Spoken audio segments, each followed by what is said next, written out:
Hey ho warrior, hey ho warrior. Hello everyone, my name is Chief Lannis. I'm bringing you guys another Modern Warfare 3 gameplay commentary, bringing you guys some free-for-all on the map Hard Hat. I hope you guys enjoy. I'm using the little red Tiger Super Soaker, the PP90, which is easily gotta be one of my newest favorite weapons in Modern Warfare 3. Definitely for SMG, it is my go-to, followed shortly behind the P90, the classic P90, and the UMP45, if I remember. Yes, those are my three favorite SMGs. I'm mostly an SMG guy now.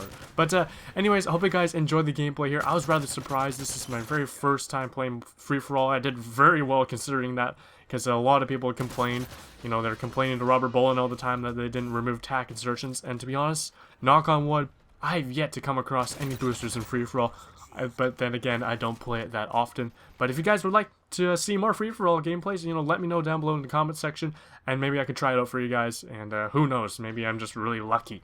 But without further ado, let's get on to the commentary here. I'm going to be giving my thoughts and kind of review the service Call of Duty Elite. Now that it's been, you know, the game Modern Warfare 3 has been out for a while. Yeah, I've kind of paired off Call of Duty Elite with the release of Modern Warfare 3. Just kind of, it went hand in hand. It was for that purpose. Although there was the beta release back in near the end, the last few days of Black Ops. But let's just go over the review and kind of the process of Call of Duty Elite and my thoughts, you know, from beginning to end. Now, first of all, when they announced Call of Duty Elite back at the end of Black Ops, I looked it up, and basically all it to me was that it looked like a detailed combat record, some extra stats that really would not be that helpful. It's just kind of overkill, not really necessary, as I just play the game for fun.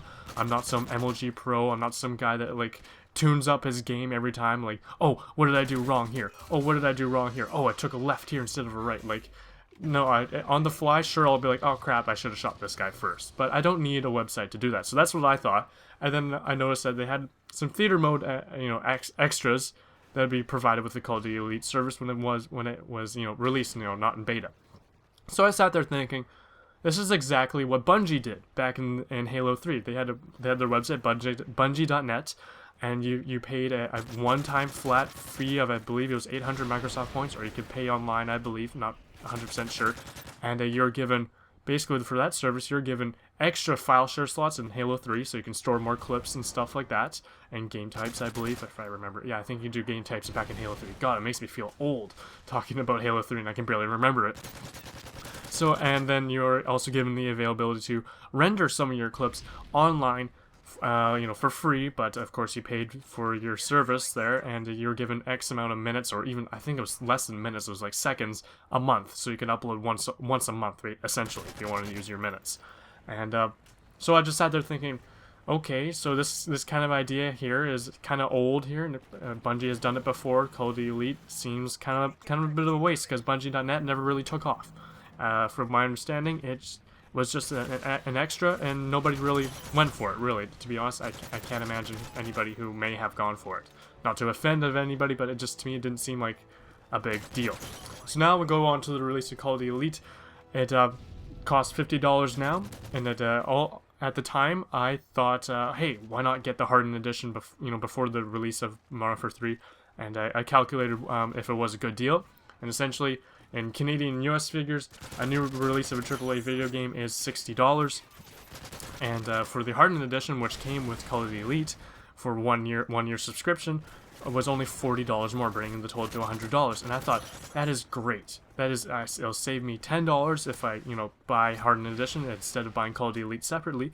And it'll also save me basically buying a whole new video game, provided that they release DLC content like they did in Black Ops, where they released map packs and they cost 1,200 Microsoft points each, which basically costs a $15 Microsoft points card if you didn't already have a balance on your account. So I was like, sweet, this is going to save me tons of money in the future, as I did buy all the map packs in Black Ops and previous game titles. I didn't buy them all, but I bought, you know, the majority of them. So I thought, hey, great idea. But now, Call of Duty Elite seems kind of like a waste now. I almost kind of regret buying it, but who knows, maybe they will step it up. The services right at the beginning, again, they're crappy, things were down, things are still not working. They did redeem us by giving us an extra month of service, which it seems like they just basically covered for the next month of down service that they had. So I was kind of disappointed about that. I don't really use the combat record online. I just The only time I probably would use Call of Duty Elite Online would be to adjust the creator class on the fly, which I really do like that, and you just accept any changes you made online when you're on the console the next time you log in. So that's the one feature I use Call of Duty Elite for, especially now with the announcement of the newest DLC, which, you know, they said they were going to release DLC every month, and, you know, monthly DLC, basically they said, so I'm not too sure if they actually did mean every month, but they only announced 2 maps. So I hope there's more, or I hope they start releasing more content. They basically said, oh, we're going to release the map Piazza, which is in Italy, and Liberation, which is in Central Park in New York. And I thought, hey, well, my personal opinion on both these maps, they look nice. One of them, Piazza's got elevation, which I really was looking forward to in Modern Warfare 3. I really like the elevation. And finally, it looks like Liberation might actually be a sniper map. Like, I miss sniper maps. I can't tell you how much. I really do miss them. And so I'm really looking forward to those 2 maps. But as of now, feels like Call of Duty Elite was kind of a waste. Just because of the amount of content they are releasing seems very minimal.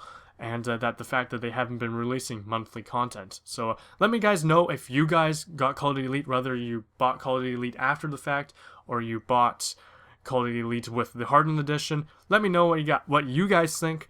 And hopefully, you never know, maybe they'll get their act together and they'll release some sort of goodie pack or whatever later on down the road. Hope you guys enjoyed the commentary. Hope you guys enjoyed the gameplay there. I was so close to getting the MOAB there. I had a pretty good streak and then I just shit the bed at the end. I'll catch you guys next time. This is Chief Landless signing out. Geronimo!